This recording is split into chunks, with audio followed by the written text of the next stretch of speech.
भगवान की जय।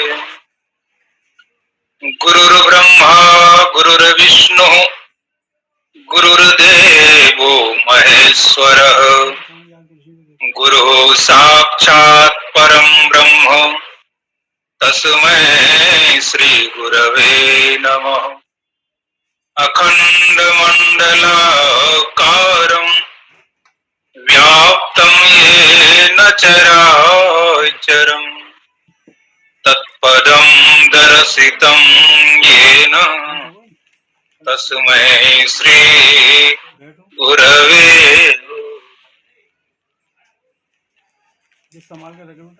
गुरुदेव भगवान की कृपा से हम सब श्रीमद् भगवद गीता को सुन रहे हैं। कल तक के प्रसंग में हम सब ने सुना अर्जुन उस कौरवों की सेना को देख करके अपने हाथ में धनुष उठा लिया और भगवान श्री कृष्ण से बोले, सेनयोरुभयोर मध्ये रथम स्थापय मैं अच्युत। अच्युत, मेरे इस रथ को दोनों सेनाओं के बीच में आप स्थापित कर दीजिए, ले चलिए। अच्युत शब्द का अर्थ कल हम बताए थे, न चेवती इति अच्युत, जो कभी गिरता नहीं उसको अच्युत कहते हैं। धर्म से च्युत नहीं होता, कर्म से च्युत नहीं होता, स्वभाव से च्युत नहीं होता, किसी प्रकार से वह च्युत नहीं होता। पहले जैसा था आज भी वैसा ही है और आगे भी वैसा ही रहेंगे। संसार में परिवर्तन होता है पर परमात्मा में, वह आत्मा में कोई परिवर्तन नहीं है। उनका स्वभाव जैसे पहले था अभी भी है, इसलिए उनका नाम अच्युत है। अच्युत शब्द कह करके अर्जुन ने अपना वास्तविक स्वभाव को प्रकट किया। अर्जुन शब्द का भी अर्थ किया गया है। अर्जुन का अर्थ होता है ऋजु, मतलब सरल। जो सरल हो उसको कहते हैं अर्जुन। अर्जुन का अर्थ है अर्जनशील, जो कुछ न कुछ ग्रहण करते रहता हो, उसको अर्जुन कहते हैं। इस तरह से अर्जुन सरल भी है और जब जहां जो कुछ मिलता है उसे स्वीकार भी कर लेते हैं, ग्रहण करने की क्षमता भी है। अर्जुन ने जब भगवान अच्युत को रथ की स्थापना करने के लिए कहा, कहते कहते यह भी कहा, यावदेतान् निरीक्ष्यहं योद्धुं कामान् अवस्थितान् कैर्मया सह योद्धव्य मस्मिन् रण समुद्यमे। मैं कैर्मया सह योद्धव्य, मैं किसके साथ युद्ध करूं इस रणभूमि में। अहम निरीक्षे, उसका मैं थोड़ा निरीक्षण परीक्षण तो कर लूं, यह भावना होगी।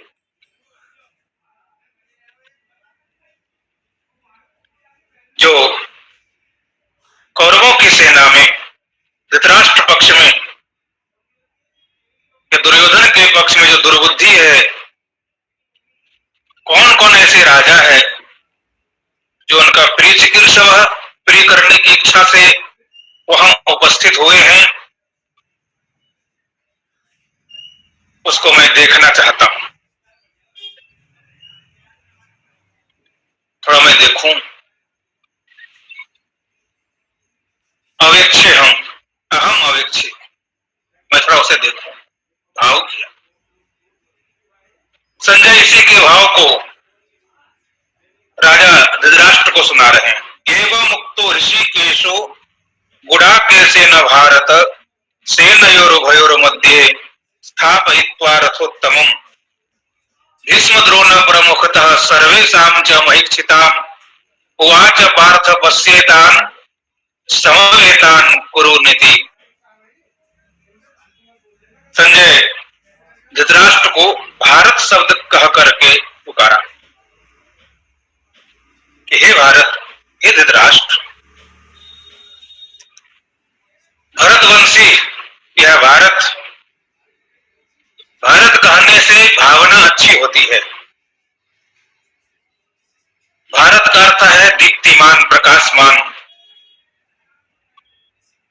एक बार इनके तरफ भी नजर घुमा करके देखिए,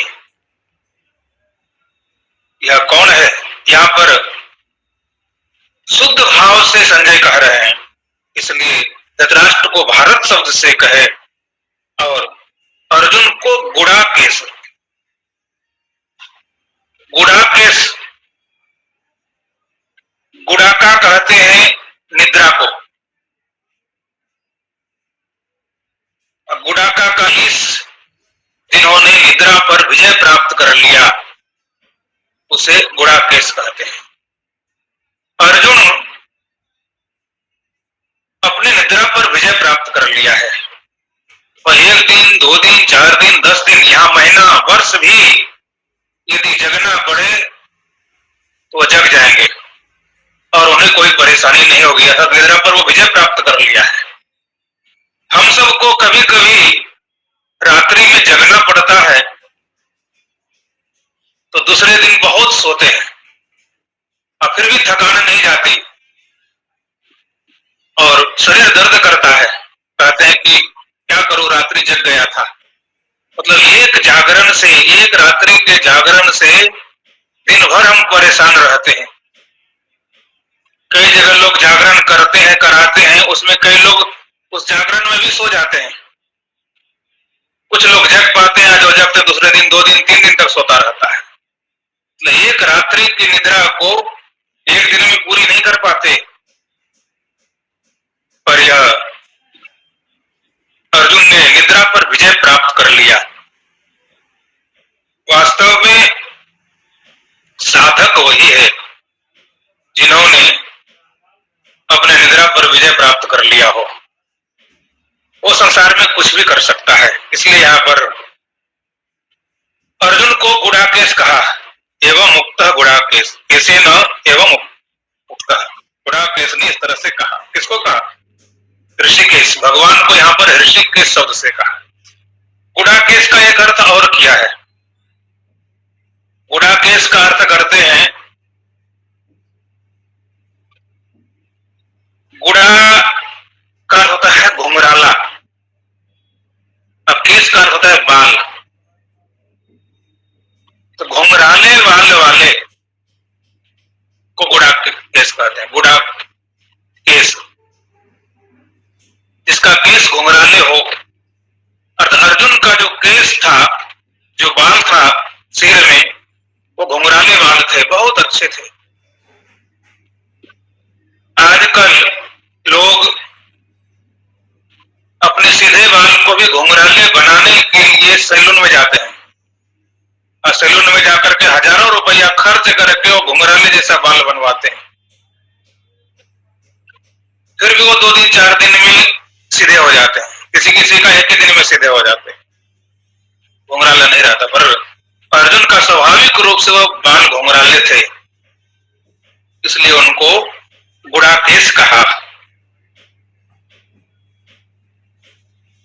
यह सुंदर से शब्द के द्वारा संजय ने अर्जुन को पुकारा है। वास्तव में भाव होना चाहिए।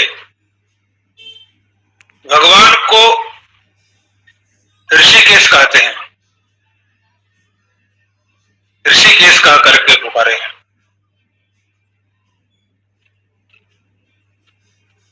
ऋषिकेश भगवान श्री कृष्ण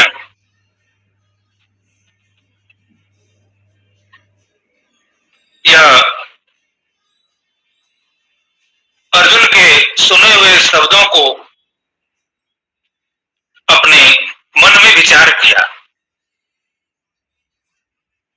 और किसी का हित चाहना हो, कल्याण करना हो, तो उसके लिए उनके शब्दों का विचार करना पड़ता है।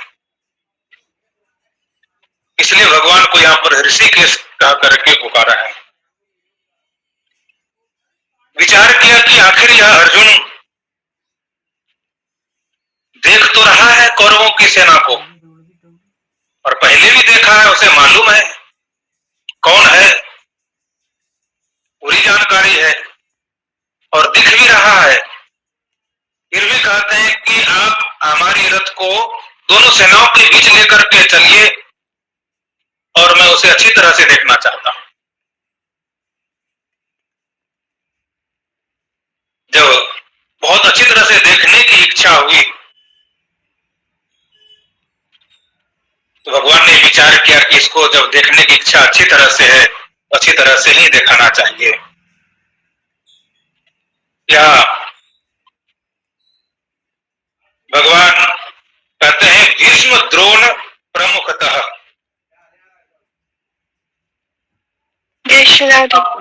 उस रथ को, दिव्य रथ को दोनों सेनाओं के मध्य ले जाकर के विशेष रूप से पितामह भीष्म और द्रोणाचार्य के समीप ले जाकर के खड़े कर दिए। उन्हीं के बगल में और भी बहुत लोग खड़े थे और भगवान श्री कृष्ण कहते हैं कि एतान, ये जितने भी है, समवेतान कुरुन, हे पार्थ पश्य, देखो, इसे तुम देखना चाहते हो, इसको तुम देखो। समवेतान, जो जुटे हुए हैं, एकत्रित हुए हैं, कुरु को देखो। स्वयं अर्जुन कह रहे हैं कि मुझे देखने की इच्छा है, और एक बार नहीं 2 बार बोले वो। पहले 22 नंबर के श्लोक में बोले यावदेता निरीक्षे अहम, अहम निरीक्षे, पहले कहा 22 नंबर के श्लोक में कि मैं उसे अच्छी तरह से निरीक्षण कर लूं। और 23 नंबर श्लोक में भी कहते हैं अहम अवेक्षे, मैं देखूंगा मुझे किसके साथ युद्ध करना है। यहाँ भगवान सारथी बन करके उनके रथ पे है, आदेश दिया। भगवान श्री कृष्ण सारथी का जो कार्य था वो निभाया, उनके रथ को लेकर के दोनों सेनाओं के मध्य विशेष रूप से भीष्म पितामह, गुरु द्रोणाचार्य, अन्य राजाओं के समीप ले जाकर के खड़े कर दिए। यहां तक तो उन्होंने सारथी का कार्य बहुत अच्छा निभाया। सारथी का अर्थ होता है सेवक। स्वामी की जो आज्ञा हुई वह सेवक कर दिए। अर्जुन ने आज्ञा दिया मेरे रथ को लेकर के चलिए और मध्य में उसको खड़ा कर दीजिए। भगवान श्री कृष्ण ने उनके रथ को खड़ा कर दिया। पर सारथी का काम यह नहीं है, आपके को गाड़ी का ड्राइवर हो, उसको आप कहिए कि मुझे चलिए वहां पर जाना है, देखना है, तो ले जाकर के सिर्फ खड़ा कर देगा। ड्राइवर ये नहीं कहेगा आप देखिए, आदेश नहीं देगा देखने का। पर यहाँ भगवान कहते हैं कि पश्य कुरुन समवेतान, जितने भी आए हुए हैं येतान, ये सभी कुरु को देखो। देखने का भी साथ साथ आदेश दिया। अर्थात भगवान जब ये बात बोले कि देखो, पश्य कहा, तो यहां पर कहते हैं भगवान ने एक जादू कर दी। क्या जादू कर दिया? जब कभी किसी को दिखाना हो और देखने की लालसा सामने वाले की बहुत अधिक हो, दिखाने वाला योग्य हो, तो उसको सही और गलत का परिचय दिला देता है। यहां भगवान कोई साधारण नहीं है। भगवान को बोले हैं कि मैं देखना चाहता हूं, तो भगवान उनको उसी तरह से दिखाएंगे।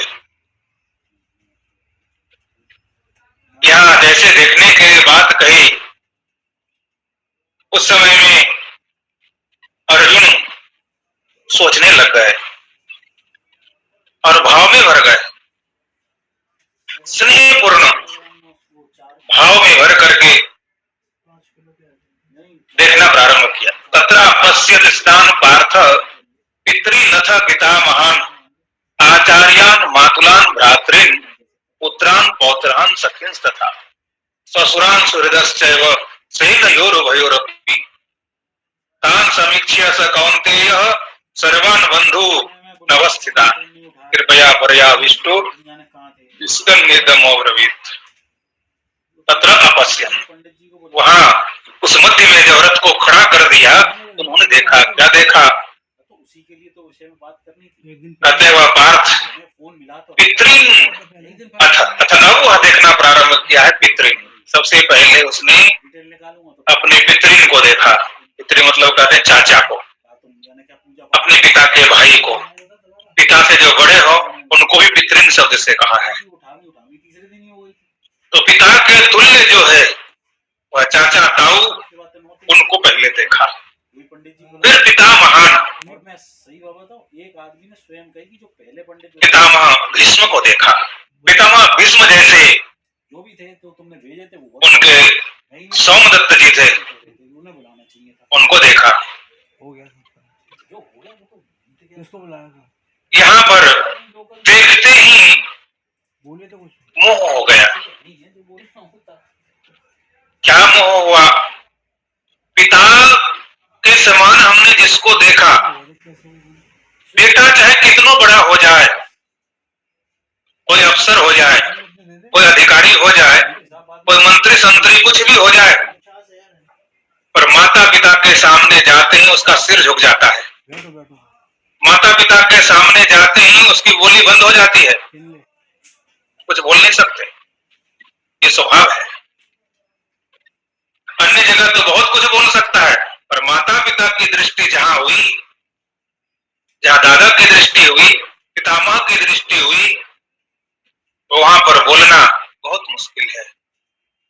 बड़े बड़े अधिकारी भी माता पिता के सामने झुक जाते हैं और कुछ बोल नहीं पाते। वहां सिर्फ एक लगता है कि मैं इनका बेटा हूं, मैं इनका एक संतान हूं। यही भाव अर्जुन को भी आ गया कि सबसे पहले उसने पितृन, अपने चाचा को, ताऊ को, पितामह को देखा। उसके बाद उसने आचार्य को देखा। यदि उस समय देखने की बात कही भगवान श्री कृष्ण ने, भगवान यदि जादू नहीं चलाए होते और भगवान को स्मरण करके यदि अर्जुन देखने का प्रयास करता, तो सबसे पहले आचार्य के ऊपर दृष्टि पड़ती। यदि हम धर्म के रूप में कार्य कर रहे हैं और धर्म के लिए लड़ रहे हैं, भगवान की प्रसन्नता के लिए हम यदि कार्य कर रहे हैं, तो हमारी दृष्टि में सबसे पहले गुरु होता है। गुरु से बढ़कर कोई नहीं होता। हमारी दृष्टि पहले गुरु के ऊपर पड़नी चाहिए। यदि हमारी दृष्टि गुरु पर पड़ गई तो वास्तविक कृपा गुरु की हो जाएगी और हम उस कार्य में सहजता के साथ सफल हो जाएंगे। पर यहाँ अर्जुन की दृष्टि दोनों सेनाओं के बीच जैसे रथ की स्थापना हुई, उस समय में अर्जुन ने सबसे पहले पिता तुल्य चाचा ताऊ को देखा और पितामह भीष्म को देखा, जिसके कारण से उनको पारिवारिक मोह हो गया। जब मोह होता है तो उस मोह के बंधन में जब बंध जाता है, उनकी भाषा बदल जाती है। फिर उसको क्या कहना है और क्या करना है वह पता नहीं चलता। वहां एक दो फिर नहीं देखे, आचार्य को फिर देखे, मातुलान मामा को देखे, और जितने भी संबंधी है एक एक करके सबको देखते चले गए। भ्रातृ भाइयों को देखे, पुत्रान अपने पुत्र जनों को भी देखे, पौत्रान पौत्र को भी देखे, पुत्र के पुत्र को, सखीन मित्रों को देखे, ससुरान ससुर को देखे, सुहृद लोग भी आए हुए थे, उनको भी देखे, सबको देखे। देखने की तो बात है, यहाँ पर कहते हैं जैसे देखा है, एक भाव तो बहुत सुंदर अर्जुन के मन में आया। देखने की दृष्टि है तो अच्छी, देखने के बाद जो अर्जुन बोले हैं, दृष्टवा इमम स्वजनम कृष्ण, हे कृष्ण इमम स्वजनम दृष्टवा, हमने इस स्वजन को देखा। भेदभाव नहीं किया किसी पक्ष में कि पांडव पक्ष में और कौरव पक्ष में, दुर्योधन पक्ष में वह अलग है और मेरे अलग है, दोनों को स्वजन रूप से कहा। पर धृतराष्ट्र मामकः पांडवाश्चैव कह करके बोले, मेरे और पांडु के पुत्र, मेरे में कह करके उसने अपने दुर्योधन आदि पुत्रों को संबोधित किया, मामा कहा कह करके ये मेरे, और पांडवों को पांडवा कह करके, मतलब अपने से अलग कह करके बोले। पर यहाँ भगवान कृष्ण को अर्जुन कह रहे हैं, और जब देखा है तो दोनों पक्ष में भेद नहीं किया, दोनों को स्वजन रूप से देखा, मतलब अपनेपन में देखा कि सब मेरे अपने ही हैं, इसमें कोई पराया नहीं, जो दोनों पक्ष में खड़े हैं, दोनों पक्ष में हुआ, चाहे मेरे तरफ में खड़ा हुआ हो, चाहे दुर्योधन के तरफ में खड़ा हुआ हो, जिस किसी के तरफ में वह मरेगा तो अपने ही लोग मरेंगे, अपनों का ही खून बहाना पड़ेगा और वह कष्ट तो हमको होगा।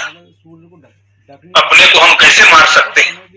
जिसमें अपनापन हो जाता है उसके ऊपर शस्त्र फिर नहीं उठता। धनुष उठा करके गए हैं अर्जुन, उद्यम धनुष उठा करके वहां देखने की इच्छा की, कार्य तो बहुत अच्छा किया, पर वहां जाते ही देखते ही मोह उत्पन्न होने के कारण से वह तुरंत उनके मन में विचार आया कि मैं लड़ू किससे, ये कौन है, ये तो सब तो मेरे ही है।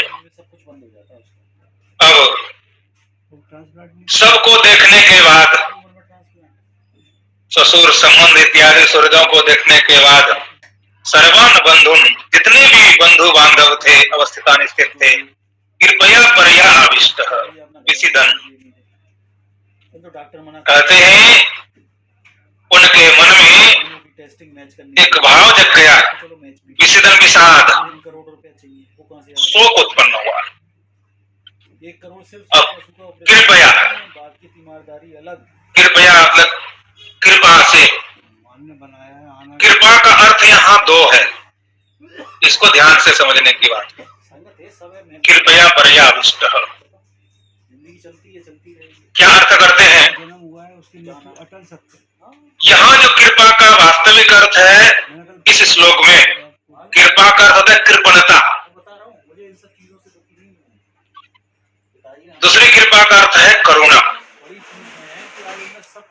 भगवान जब किसी के ऊपर कृपा करते हैं,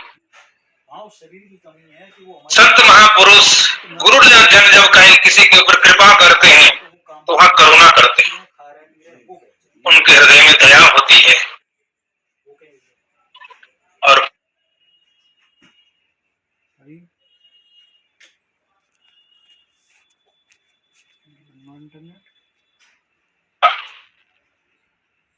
यहाँ कहते हैं कृपया आविष्ट, कृपा से, कृपा का अर्थ कृपण, यहाँ पर अर्थ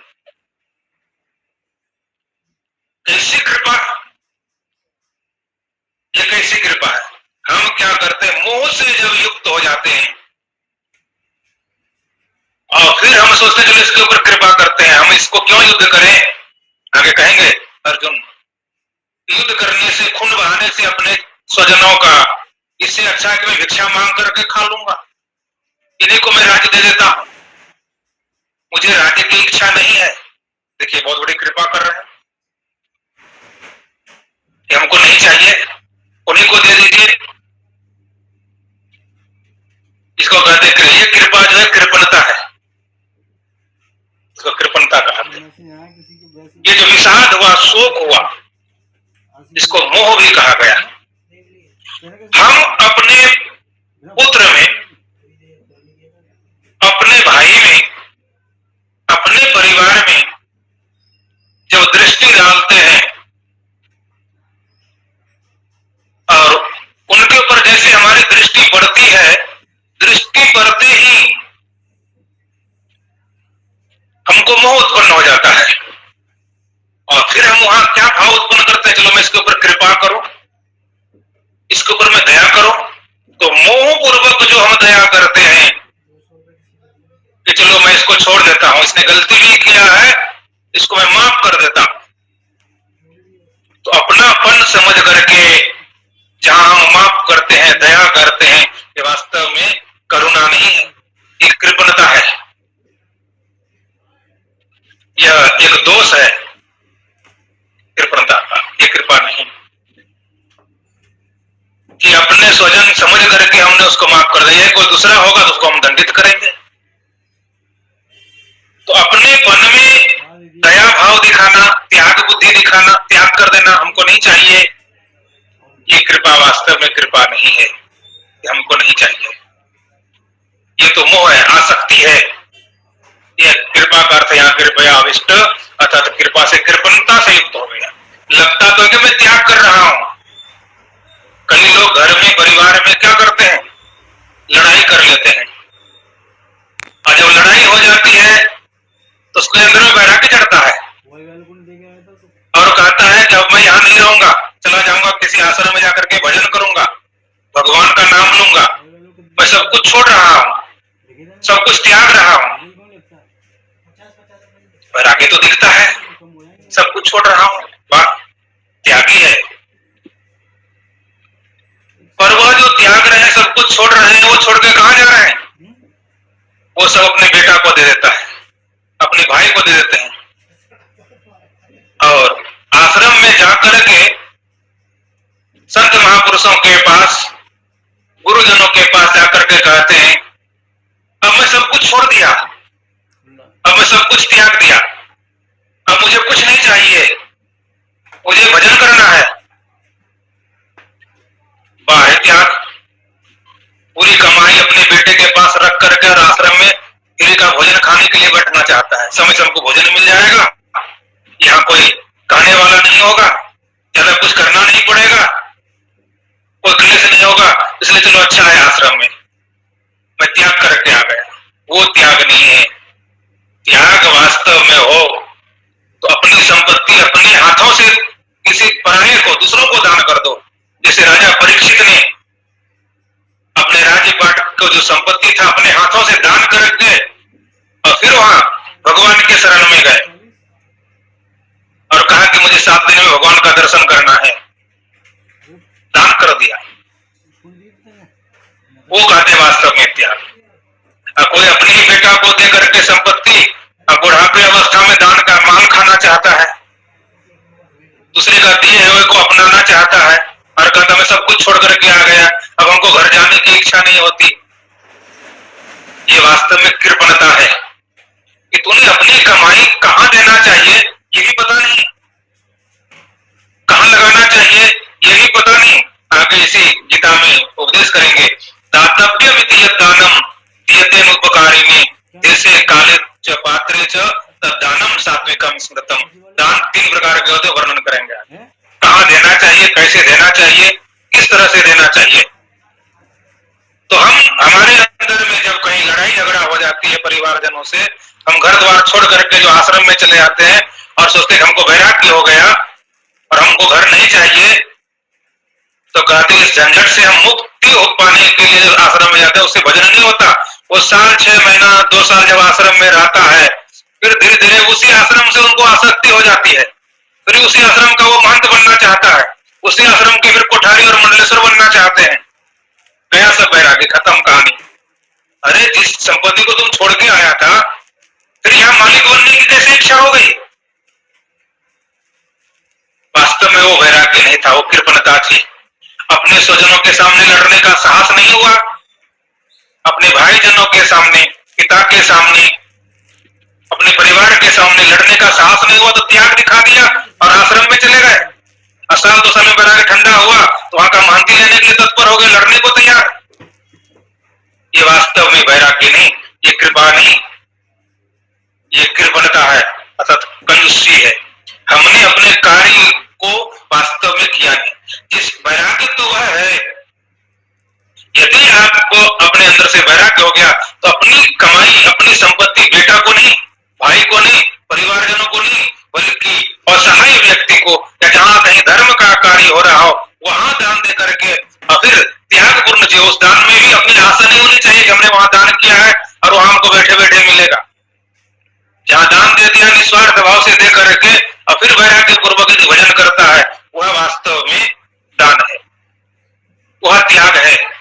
यहाँ अर्जुन भी यह परिवार के मोह में पड़ करके और ये त्याग की भावना दिखाएंगे, इसको कहते हैं विषाद। विषिदन इदम और विषाद से युक्त हो गए, कृपया पर्याविष्ट कहा। ये वास्तव में भगवान इसकी कृपा को, जो कि तम तथा कृपया विष्ट मसरूपूर्णा कुल्लक्षणम,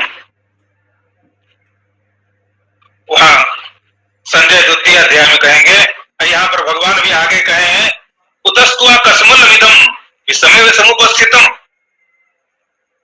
जो त्याग अर्जुन अभी करेंगे इस सेना को देख करके, उसको यहाँ भगवान कलमस कसमल शब्द से कहा, कसमलम।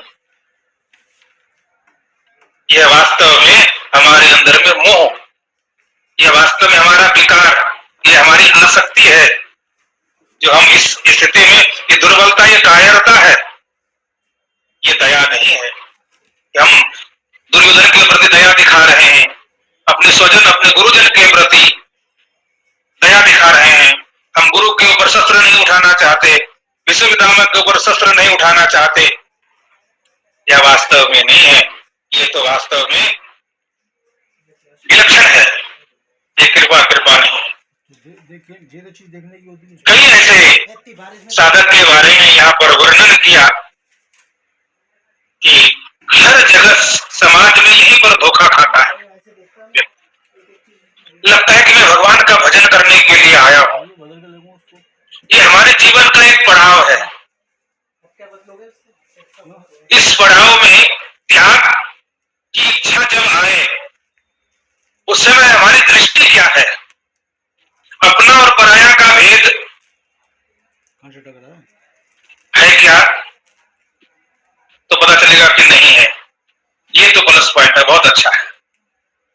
यहाँ पर अर्जुन को दुर्योधन पक्ष में और अपने पक्ष में भी, पांडव पक्ष में भी अपना पराया का तो भेद नहीं आया, पर दोनों पक्ष को अपना मान करके अपनापन का भेद आया कि अपने तो अपने हैं ही, दुर्योधन पक्ष वाले भी वो सब अपने हैं, वो दूसरे नहीं है।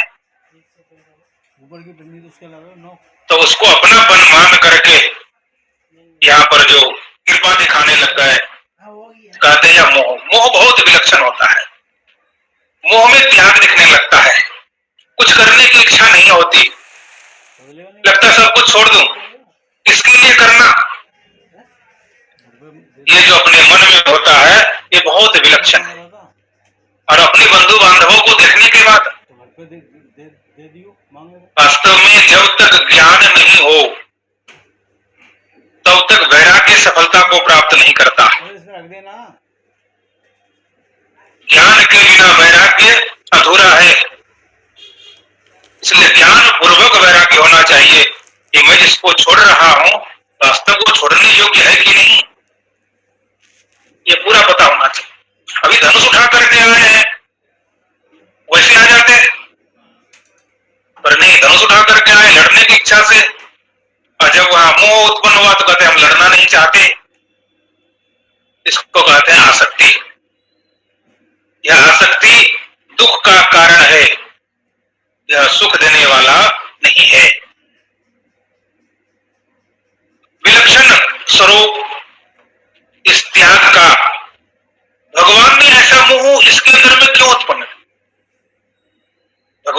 अपनी कृपा ही बरसा देते हैं, तो पहले गुरु के ऊपर दृष्टि पड़ती, गुरु की कृपा होती ही गुरु की प्रेरणा से जो करना चाहिए उसको ज्ञान हो जाता, क्या करना चाहिए और क्या नहीं करना चाहिए। और युद्ध करने के लिए आए तो युद्ध करना है ये पता चल जाता है। पर गुरु के ऊपर दृष्टि नहीं पड़ी, इसमें भगवान की कृपा तो थोड़ी होनी चाहिए थी उस समय। जब भगवान को कह रहा है मुझे देखने के लिए चलना है, आप लेकर के चलिए, और लेकर के गए भी। भगवान ऐसे कृपा बरसाते, उनके ऊपर अच्छी दृष्टि होती और अपने कर्तव्य का बोध हो जाता कि मुझे युद्ध करना है, अधर्म को नष्ट करना है। पर नहीं, भगवान समझ गए कि इनको जब देखने की इच्छा हुई है तो कहीं न कहीं किसी न किसी जन्म का इसके अंदर में एक आसक्ति है।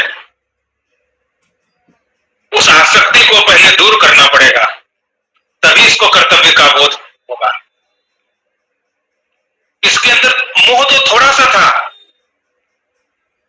पर भगवान ने उसको दिखा करके अपनी दृष्टि से, गुरुजनों से दृष्टि हटा करके परिवारजनों की दृष्टि करा करके दिखाया। यही भगवान ने जादू की, जिसके कारण से थोड़ा सा मोह वो बहुत बड़ा हो गया। जैसे किसी का थोड़ा सा फोड़ा, थोड़ी सी फुंसी, और डॉक्टर के पास जब जाते हैं, डॉक्टर इसके पास फोड़ा हो गया है और अंदर इसका खील बन गया है, तो पकने का दवाई दे देते हैं। तो थोड़ा सा फोड़ा वो बहुत बड़ा फोड़ा हो जाता है और पक जाता है, तो और दर्द करने लगता है पहले से। जब पूरा पक जाता है तो उसको डॉक्टर पूरा दबा करके, फाड़ करके और उसके मवाद को पूरा निकाल देते हैं। उसी तरह से कई जन्मों के सोए हुए संस्कार, ये आसक्ति अपने जनों का, स्वजनों का, परिवारजनों का जो था अर्जुन के मन में, उसको निकालने के लिए ही भगवान ने उनको स्वजन की दृष्टि देकर के उनको दिखाया। और इसने कहा कि पश्य, देखो, देखने का आदेश भी इसीलिए दिया कि तुम देखो तो सही कैसा है। मोह को और उत्पन्न किया। भगवान को कहते को मैं देखना चाहता हूं तो भगवान उसको अच्छी तरह से दिखाते। एक बार नारद जी ने कहा कि प्रभु आपकी माया को मैं देखना चाहता हूं। कल देखना चाहते हो? बोला कि हाँ। तो भगवान ने उनको ऐसी माया दिखाई कि स्वयं ऐसे लगा कि मैं पानी प्यासे तड़प रहा हूं, पानी मिल गया, पी लिया, पानी पिया, जिसके कुआं से, जिनके हाथ से उन्हीं के पीछे पीछे चल पड़ा, उन्हें से विवाह कर लिया, परिवार बसा लिया, राजा भी बन गए। अब बाढ़ आई तो बाल बच्चे जब बहने लगे तो पत्नी का हाथ पकड़ करके उनको बचाने का कोशिश किया उस बाढ़ में, और कहा कि बचाओ बचाओ, तब तक मैं डूबे तो आंख खुल गई नारद की। भगवान ने कहा अरे क्या कर रहे हो? कहा प्रभु मेरा परिवार, मेरे बच्चे। बोला यही माया है, तुम देखना चाहते थे ना, मैं तुमको दिखा दिया। कहानी आप लोग सुने होंगे। तो भगवान के सामने यदि कोई कहे कि मैं देखना चाहता हूं, तो भगवान समझ जाते हैं कि इसके अंदर में जो देखने की इच्छा हुई, आखिर ये कौन है, किनके साथ युद्ध करना है और किनके साथ नहीं करना है। ये इनके कहीं न कहीं कुछ सोए हुए संस्कार है, उसको जगाना पड़ेगा। आसक्ति यदि हो तो पहले जग जाए तो अच्छा है, और बीच में यदि आसक्ति जगती है तो बहुत खतरनाक होता है। इसलिए जो आसक्ति हो वो कार्य से पूर्व हो जाए। इसलिए भगवान ने सोचा कि अभी युद्ध शुरू नहीं हुआ, इसलिए इनके मोह को और बढ़ा दिया जाए। भगवान ने इसके ऊपर यही कृपा की, उसके मोह को पकने वाला दवाई दे दिया, जैसे फोड़ा को पकने वाला दवाई तो डॉक्टर जैसे काम करता है। इसलिए इसके अंदर में और कृपणता आ गई कि मैं लड़ना नहीं चाहता। ऐसा वैराग्य, ये ज्ञान के द्वारा वैराग्य नहीं हुआ, ये स्वजन परिवारजनों को देख करके वैराग्य। ज्ञान दृष्टि से जो वैराग्य होता है वह कभी जगमगाता नहीं, और अपने स्वजन को देख करके होता है तो वहां हमारा जगमगा जाता है।